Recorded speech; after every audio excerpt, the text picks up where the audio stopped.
You want to be able to track and measure clinical effectiveness and then business metrics.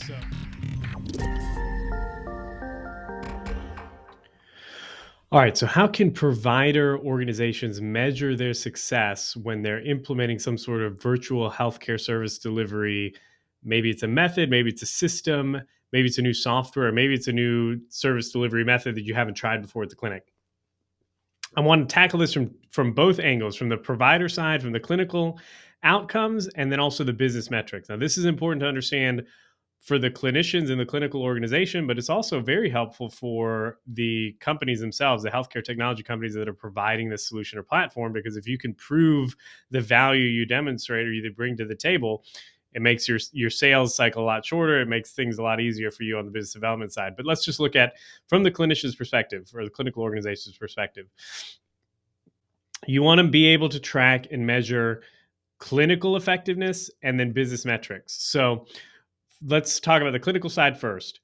In order to measure the success of any kind of implementation of a new treatment method or methodology or tool or software, you want to look at a few of those key clinical metrics that you should already be tracking all the time. Things like course of care completion, maybe like patient engagement and satisfaction, and then maybe it's even the total cost of care for the patient, right? So if this is like a physical therapy clinic, for example, before using this new virtual healthcare service delivery method, maybe the patient had completed or had to complete 16 visits for this diagnosis, and now they're able to complete it in 14 or 13 or 12 or 10.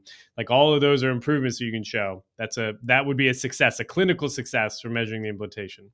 Now on the business side, there's a lot of talk about revenue per visit and reimbursement rates and all that. I encourage clinicians to look at total margin per course of care. So for example, somebody gets referred to this PT clinic again with status post total knee replacement or something like that, and the total revenue that the clinic could expect was $1,600 or something like that, based off of $100 of visits for 16 visits or something like that. Well, maybe you implement this virtual service delivery. Maybe it's a software solution technology, just a method of delivering care, and you're able to drop that number of visits from 16 to 10, and maybe the revenue goes down to like 1,200 or something like that, because you're billing some of these RTM codes and things like that, and that makes up for the two visits or whatever. Look at the margin for those 10 visits, and is it higher than the margin for the 16?